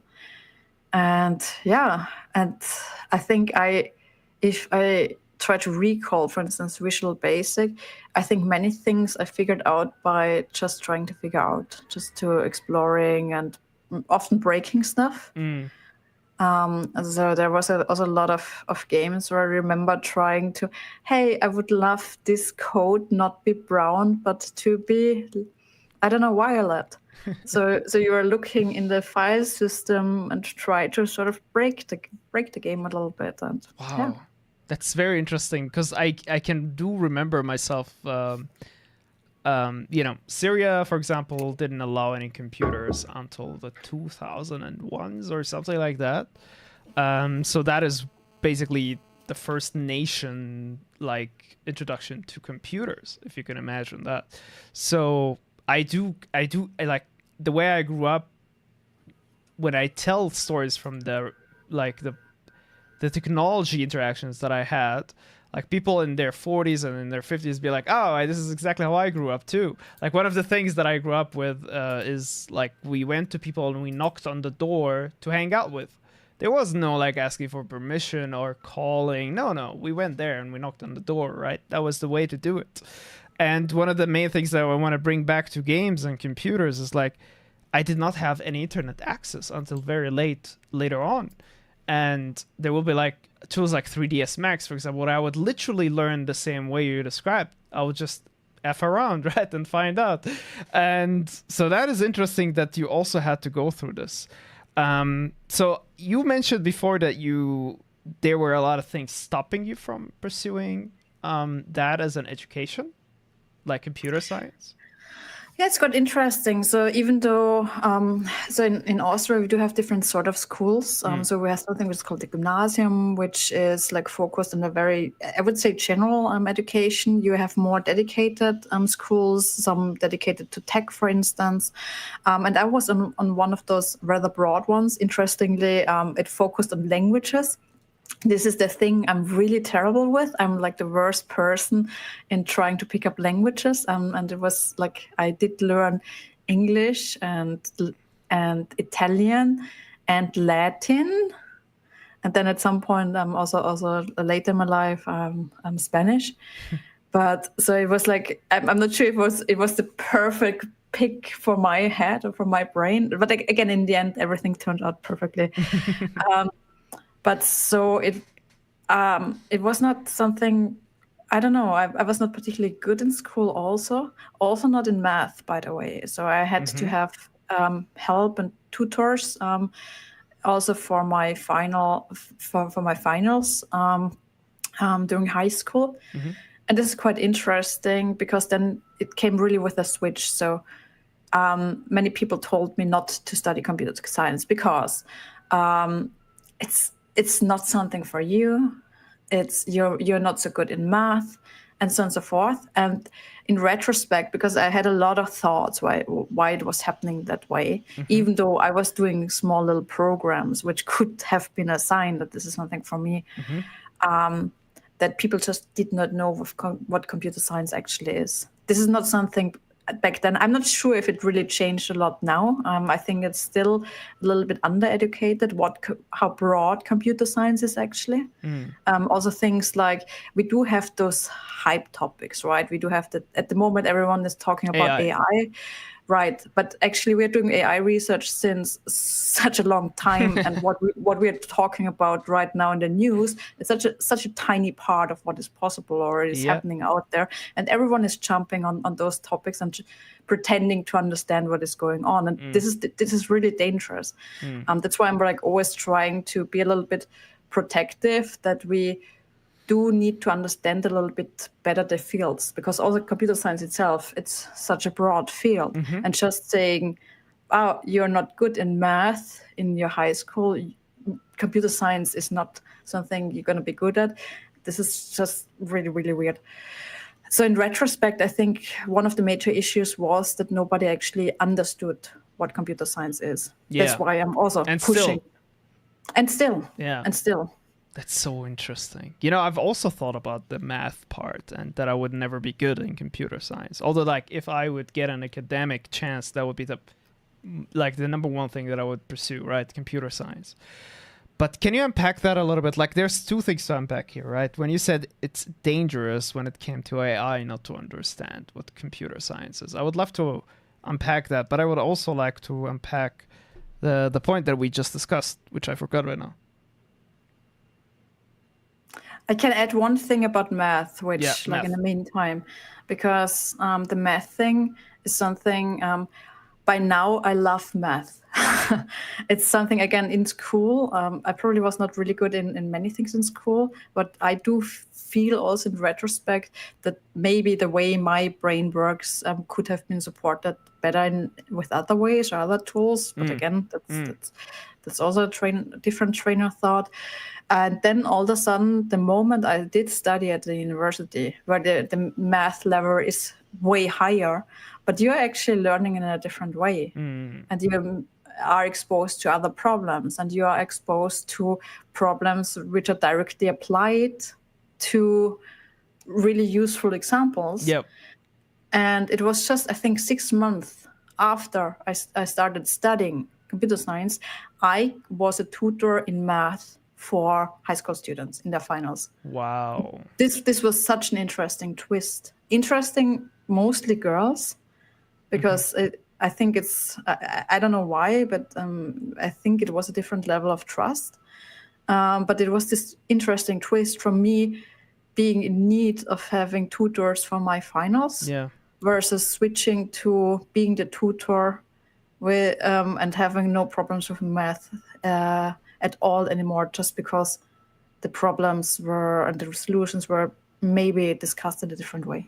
Yeah, they were more applied. They were more direct. You've had the dopamine rush of like, why am I doing this? And then actually having it applied to the issue that you're trying to fix. For me, maths is very something that I'm really interested in, especially when I'm doing shaders and visual effects. Like when I got taught what sine is, like the sine wave, simple thing in school, and I would have those like on paper, or like what do you call those two things to solve equations? So like for the test, right? They would tell you this is what's gonna come to the test, and you're gonna have to solve this on paper. I never understood what sine wave was, and it never made sense for me. I just went through it all the way till the end. But when I see it on a visually on a shader, I could tell I understood it immediately, instantly. I was like, okay, this is what this thing is. And I think it's this direct application. Like even like we talked about games in education, but there's also the part of like, let's take those elements in maths and try to apply them in an Unreal Engine. It's for free. Like, let us teach the students how to use this on a job. I feel that's very important. And this is like, for instance, for my tutorials with my with the high school students, I was playing poker with them and started to explain probability. Or for like here in Munich at LMU, I was teaching computer graphics, and we tried to apply many of the problems. Computer graphics is also heavily math focused, and then try to explain all the things in a very simple Unity application. And I don't know, again, like just seeing those things really helps sometimes. And again, we don't need to make education complicated just for the sake of having it complicated. I honestly still believe that having things which are difficult are important because they are challenging us, making us think, and so forth. But if there are things which help us understand to solve those more difficult problems, we should use everything we get. And the next thing, I think, which is very tremendously different in the education in school versus university, but this is also just, I think, the sense of growing up and that you need still the space from school. But at the university, everything was way more around your own freedom, how to sometimes teach yourself the things. That sounds not weird, but you get the basic introduction in the lectures, and then you get often even more complex problems for the homework, and you have to think. And honestly, especially in engineering, we all very often solve things together and talk this through. You mean software engineering, right? And I made for like I'm talking about the math problems now. Okay, now I meant because you mentioned engineering in it's software engineering. Software sorry, engineer, yes. Yeah. No, but in general engineering, one thing, the way how we learn to think and how to solve problems is in teams. This is so That's cool. interesting. This Yeah. is very different to other studies, where Yeah. sometimes in humanist studies, sometimes, again, what I've learned is that many of the problems are up to you. And here we have so many group works and project works. So we often have problems which are supposed to be solved together in groups of 3 or 4. So Yeah. also for the math problems, sometimes in groups or not, but the best way how you learn is if you explain it to others. Yeah, that makes so much sense. I mean, I could see the same thing in game development too, right? Where your best work would be when you're working with teams. But to also include that in the educational factor, I feel like that is priceless, honestly. And so you mentioned computer science is very broad, right? Like the term. What would you say to someone who just listens to computer science and thinks math? Like, what would you say? How broad it is, or Oh, AI? it can be everything. So it's like one field is, for instance, HCI, human computer interaction interfaces, where we try to bridge problems between how we as human would interact with the machine. So this is something, especially in the realm of AI now, Yeah. how we collaborate, how we can use it for good, and so on and so forth. So those are typical problems there, where we try to really focus on the human side of everything, because this is something which got a little bit lost at some point. In the very beginning, Capitalism. Everything was really tech focused. Yeah. It was not so much capitalism. It was also just, hey, we have this tech. Let's build crazy solutions, which nobody actually necessarily needs, but The just for the buzzword. sake of Yeah. just for the sake of making cool tech Yeah. work. This is just us being a bunch of nerds trying out things. But then if you put the human in the loop, this is, for instance, this field of HCI, you have, again, what I always try to underline, that computer science can be and is already used in every single discipline. So no matter what field you're working in, you can have a good and positive impact for so many fields. You can create solutions for medical image recognition. Again, if you think of the realm of AI, one of the most interesting solutions is, for instance, to use it for, this is also where a lot of the algorithms are based, is image recognition to early recognize tumors and help people. Or again, for automatically recognize dangerous situations, toxic behavior in video games. This is what we are doing, for instance, Okay, cool. to identify patterns. So you can use the same things for so many, or similar things, similar strategies for so many interesting things. And so the group I'm leading in Graz, again, like I'm now in Munich in Graz, but if I talk about the Game Lab in Graz, so for instance, we started with like so much research in the realm of games and spaces around that, and we tried to show how this realm of game development, computer science, can be used for different SDGs. So we mapped all the sustainability development goals. Those are 17 goals given by the UN to hopefully make the world a better place, or not so much worse, let's put it that way.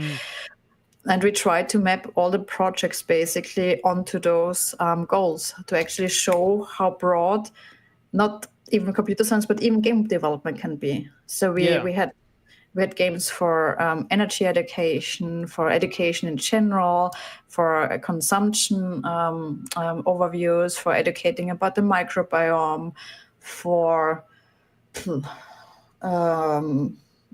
general industry applications, to make some processes more safe, to teach about different apprenticeships, because this is also something which is a little bit overseen these days, how cool apprenticeships can be, and games or virtual reality experience can be a very good tool to make people experience things, visualize things. Yeah, especially like the microbiome part of it, like especially before COVID, I would have seen that becoming like very important. But also like fake news these days, I feel like that could also be applied there too, in sense of like, let's make a game about fake news. I think Polycular is doing that with Escape Fake. I think they're doing a good job in that way. They're also Austrians. I worked with them back in the day. But yeah, it's all helpful to make a mini version of reality, especially in VR. I guess VR is a huge thing, right, when it comes to studies and research, or was? This is, I would still say it is, because this is like my main love project or main love direction. So this is something which we're doing so early on. We also, like back then, you used the cave environments, and then we had the early devices from this democratization of the VR developments with the early Oculus development kits. And I honestly, I still believe, even though like I have to fight with a lot of people on that, but VR gives me so many things which no other technology before did to me. Yeah.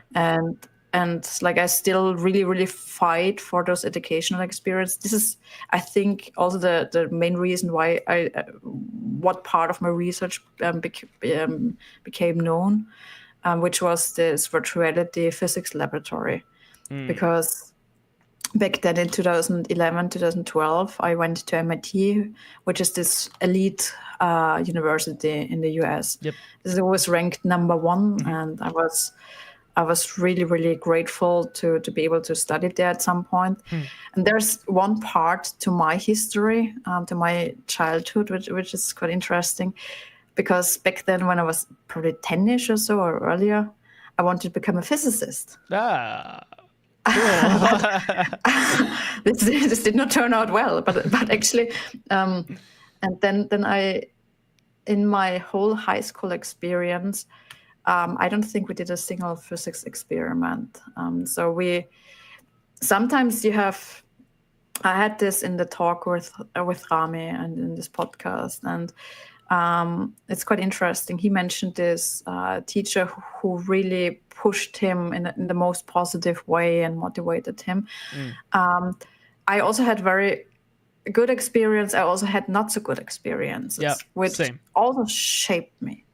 And I would say in the end, like some of the experiences which I had, which were not so good, also shaped me in a good way. Yep. Because like everything which is happening to me, which is not so good, I try to take and then try to make a solution around that. Like how could it be that someone like after me will not have an experience like this?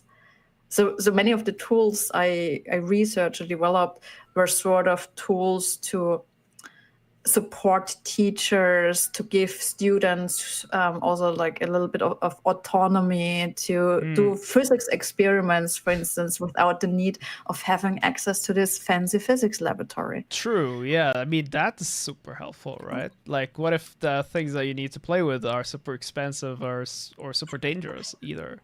Like having that in VR experience. And this is the MIT project. So basically, when I was at MIT, and then me trying to become a physicist when I was young, but then sort of did not go that way because maybe of missing opportunities, and then seeing those fancy laboratories they would have. Like I think one of those labs would cost $1.4 million or something like this. And I was, this is the way how you can learn. This is the way how some little like tiny portion of people in the world can learn physics. Are you kidding me? Yeah. And then we started again, also together with this physicist, really cool one. He was PI of the Voyager mission, so the supervisor at MIT, and he was a gamer also. He was back then around 70-ish, but played Skyrim. Oh wow, that's awesome. And together we started to take those experiments and digitalize all of them. Wow. So basically that you have the possibility first in VR that you can actually go in VR into this physics laboratory. You can make all the things which are usually unseen, seen, the field lines, to better understand what is happening when you have this magnet and the coil and see all the field lines to understand the physics behind it. Yeah. But you can make dangerous experiments, impossible experiments, expensive experiments. Yeah. And then when COVID hit, we thought, oh wow, we created something in VR which is super useful for those couple of people who have VR. So we put everything into a web browser. So you can now go into this lab and try out all those experiments for free, basically, in a web browser without any need to have any other tech. Is there any guidance? Like, did you make different recipes that you could follow, or do you just need to know the knowledge as a physicist? Like, I guess my question is this for everybody or just for physicists? So this is I think it's very accessible. It has also now computer science experiments and so forth. It's called Maroon. And again, everyone can try it out in the web browser. But the interesting thing here, this was never designed to be a game or anything. This was really designed as an experiment. So you are using it as a tool. Sometimes teachers would come and help you go through some experiments. Cool. There are some experiments which you can find online, but actually everything is really for you as like a simulation, basically. Yeah. But we have a second project, which is the contrary. We got a big mega grant for that. So the Epic gave us money to start making this physics escape the room educational experiences. Wow, cool. And this is now the opposite. It comes with, it does not follow so strictly, because in Maroon everything is actual physics, everything is all the real calculations, which is super heavy in the background. Yeah. And many awesome people. Like I think by now, it's an open source project, so I suppose 100 people or so have contributed things to that by now. It's crazy. And the other one is Chimera, and this is a little bit the opposite, where you, again, everything is not so strict in terms of the real science, but it shows you through guiding you through a little bit of an escape the room experience, where you learn about small math concepts, small how to put together an engine concepts, a little bit how to start the engine with the magnets. And this is just designed to motivate you, to get you excited, to get you thrilled about how cool physics or engineering itself can be. Yeah. Wow. This is such a cool project. Is it done already? Can people check it out? Yes. Both are on. So one is on Steam and one is just on the website maroon.tugards.at. We will definitely link those. It's such an interesting field. Like, I really envy you to a degree, because these are such interesting projects. And I know your projects. I mean, I think both of us are working just in a very cool environment and doing really cool stuff. It would be so cool to work together one day. I mean, honestly. But anyway, back to AI. How come it's dangerous to not know what computer science really is and just go by the labels, I guess, or by the hype? Okay. So this is like a Pandora's box. So what I find a little bit sad these days, again, there are many important complex topics, especially in the game dev realm. There are so many important issues to be discussed, especially like about the rights, especially about how it's being used, But for instance, what I find quite concerning, again, we are in the realm of AI since such a long time and using it for so many different application cases. And I got on so many block lists because people are just randomly starting to block people who just have AI in their in their, I don't know, in any description or anything. Interesting. Even though, for instance, we're trying to use AI systems to identify toxic behavior. And this is quite interesting that there's so little understanding of what AI is, and what people are scared of is the generative AI, which is a sub category of the whole AI space. And just labeling everything at AI, which also has the name intelligence in it, which is also very concerning to many of us researchers, because artificial intelligence, that is called intelligence, is something which many of us would probably not agree with and would strongly argue with. And this is, I think, making so many people scared, because there are so many things happening at the same time. And again, there are things which we need to talk about and which are, yeah, absolutely. But again, it should not be reduced to that space. And that's where I feel there's a little bit of a knowledge lack or missing understanding of what the whole realm is, and what the actual problems are. And I'm not always like this fan of just blocking away potential problems, because I feel those are the things and the people who are in the end being left behind. Again, so what, for instance, a lot of researchers are doing these days are trying to research ways, because that's the way we are working will change. I think we all see this. There's already so many people who are using, just like how ChatGPT already changed so many of the processes, but accelerated so many of the processes. True. And I think the most important thing is to understand how to use it for, like, in a proper way, how to use it for good, and again, this is what also many of my colleagues are trying to understand, how this human machine component to help us to use the machine-based tools in the best possible way. And many studies are already showing that we can be more creative and more, not only productive, because we're talking about production all the time, but especially like even more creative when we work together with AI assistants, for instance. And I think this is, again, something which we can use in the most positive way. But no question that questions like the rights of the data which got used in the first place, and so forth. This is something which obviously are very, very big topics to be discussed. But also there are very like tiny AI models, which are a little bit underrepresented these days, but which are super important.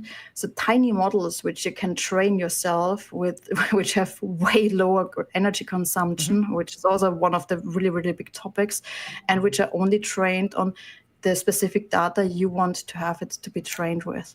And again, I think sometimes the voices who are then pressing on some of the issues are sometimes a little bit louder than voices who are showing potential good solutions for those problems already. And that's why I feel the conversation and this discussion around this topic is a little bit, I think sometimes a little bit, not reflected on all sides. But again, the next thing is like what we had in the past with every hype. There's so much scam around this as well, and those are also super loud voices. So, and this is the weird thing now. Voices like mine are getting blocked away because of the other voices being very loud and then being put into the same category. And this happened to me with the metaverse, because we're doing research on virtual worlds, right? So the metaverse, the blockchain discussions, of course, was also which is also computer science. And then now the AI topic. And again, all so huge topics, and then you're just being put into one box. And AI is the most complex topic, though. Yeah, because it's affecting everybody's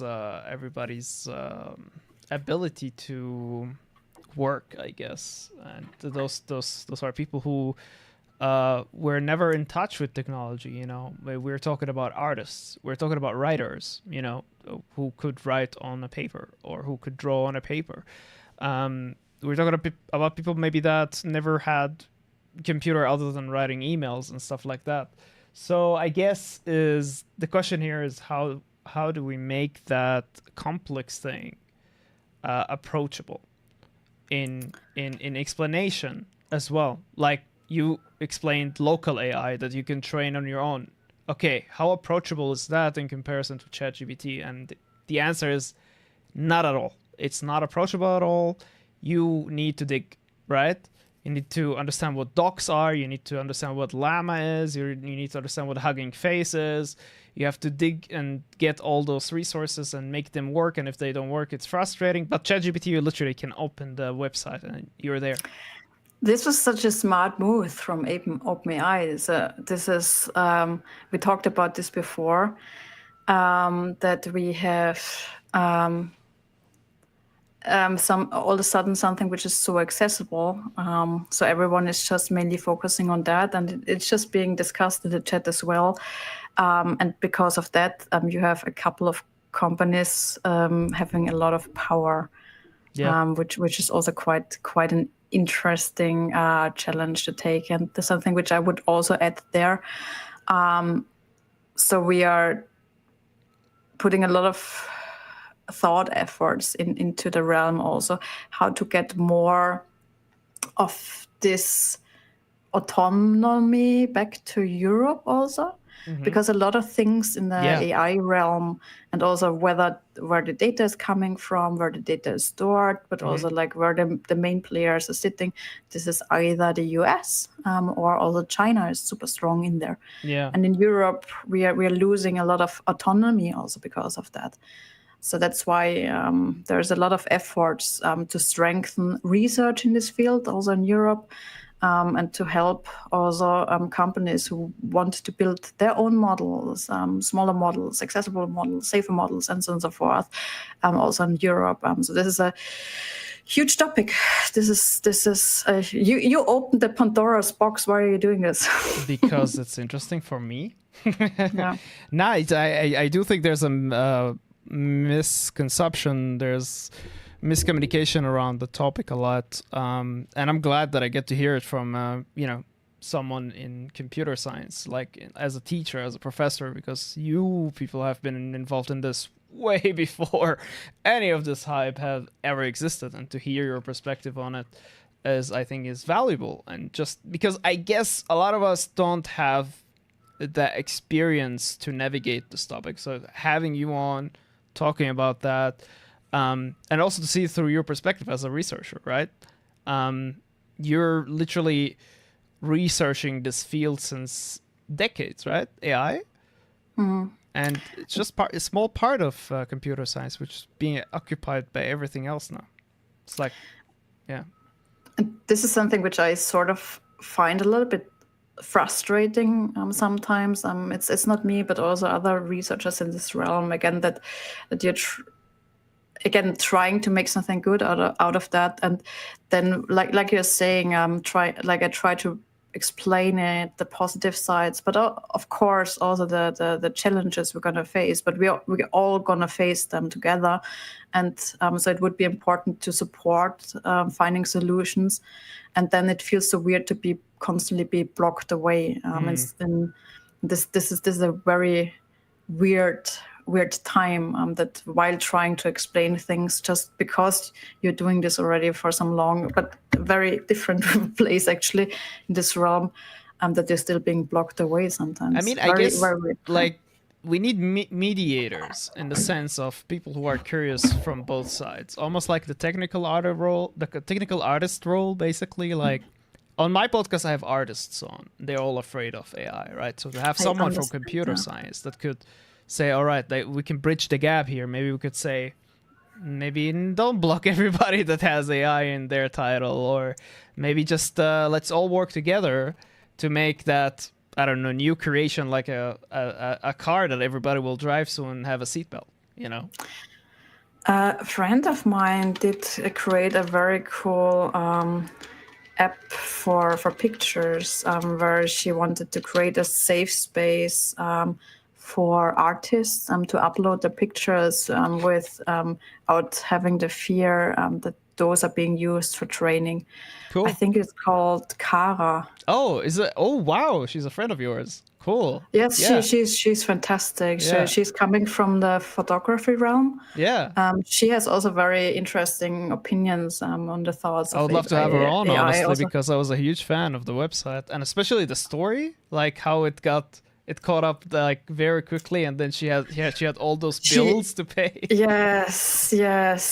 No, like all of a sudden it was so popular, but of course, like setting up a server, having heavy traffic, and having to store a lot of art is intense. Yes. But yeah, she's fantastic. Also, her work as an artist, as a photographer, she did covers for Vogue and so forth. Wow. So she's very good, and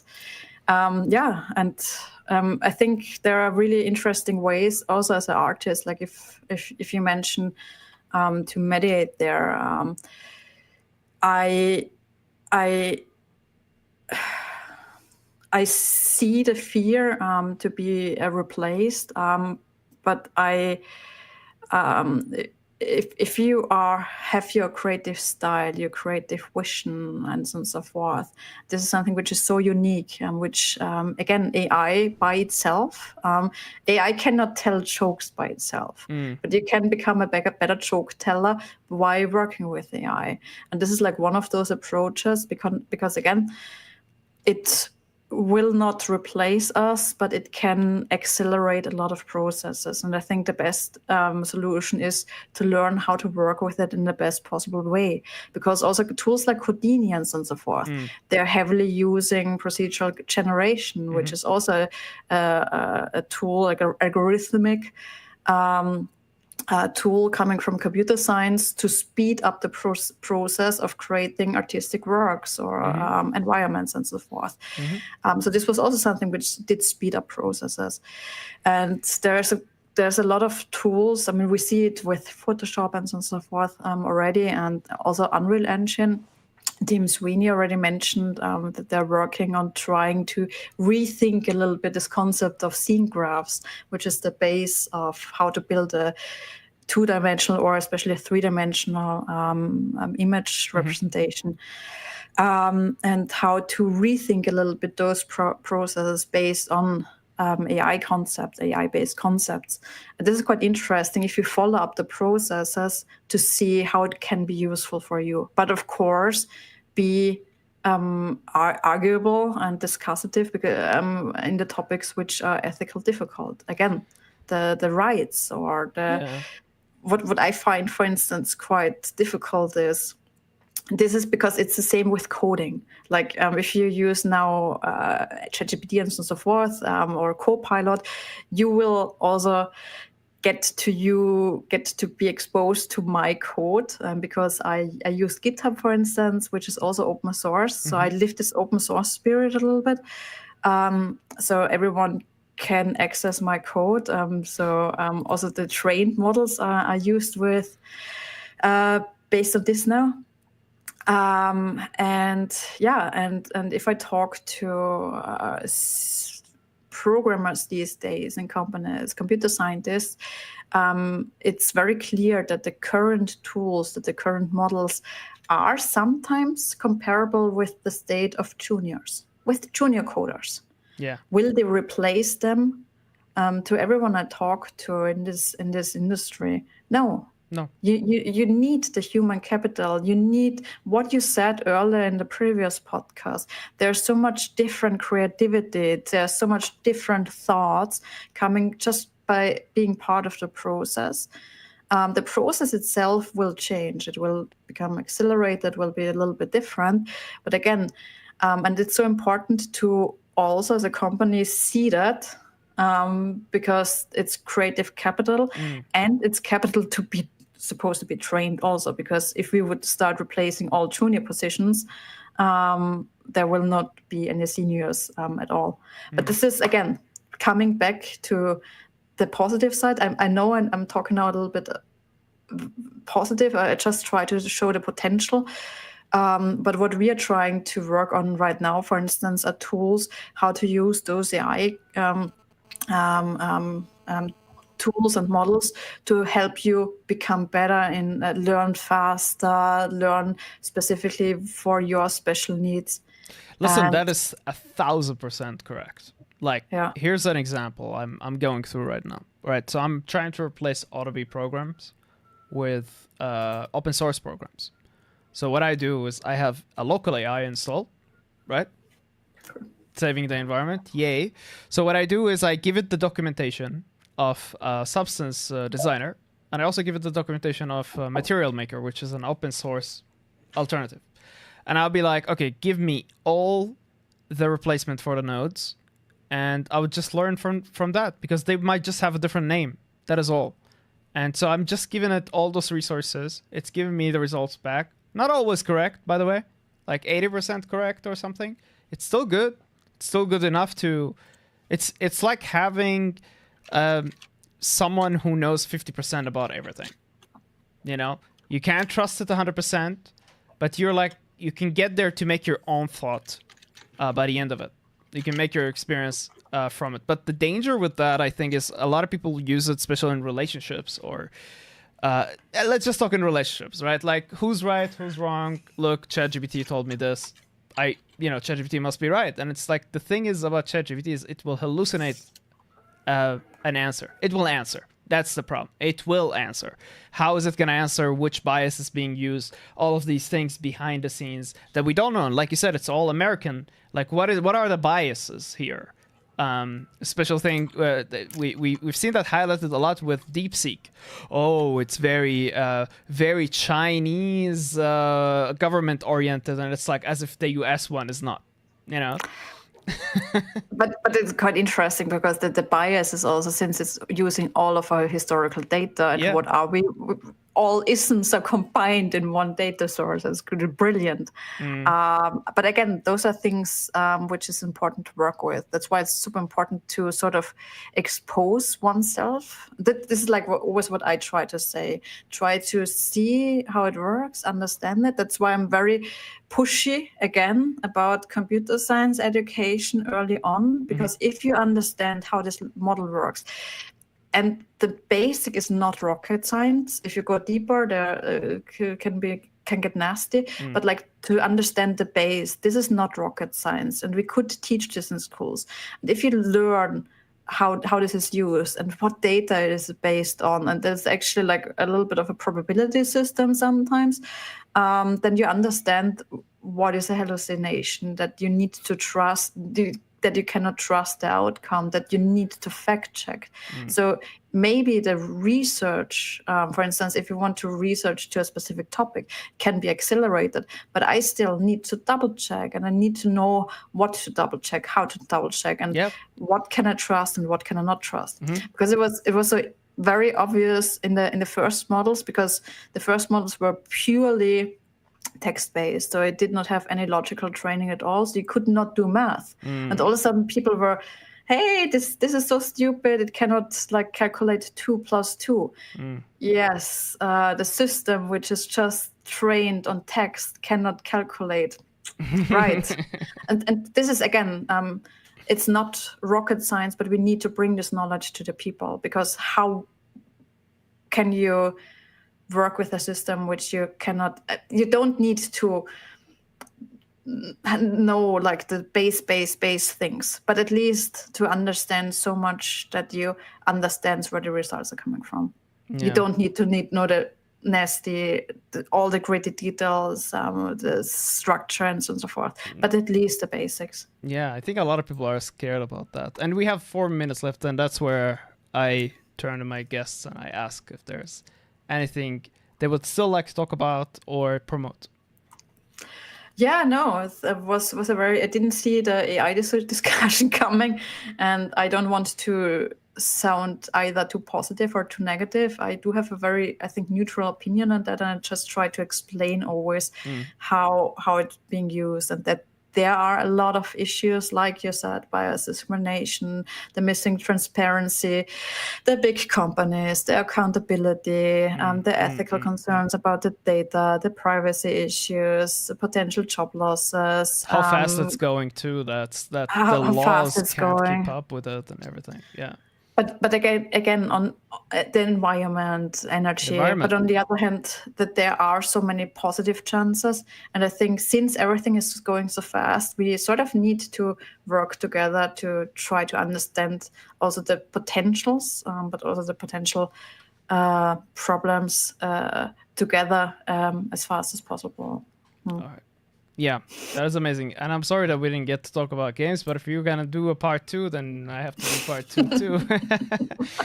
All right. So I'll thank you for joining us and for accepting the invite. And let the viewer like kind of know where they can find you if they have any questions. Yes, thank you so much.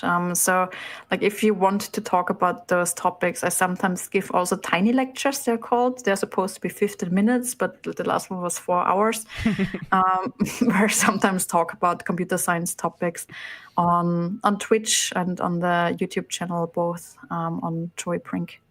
All right, I'll make sure that I'll link all of this. I'll talk to the viewer just a little bit to say goodbye to them, and then we'll talk for like a minute or two.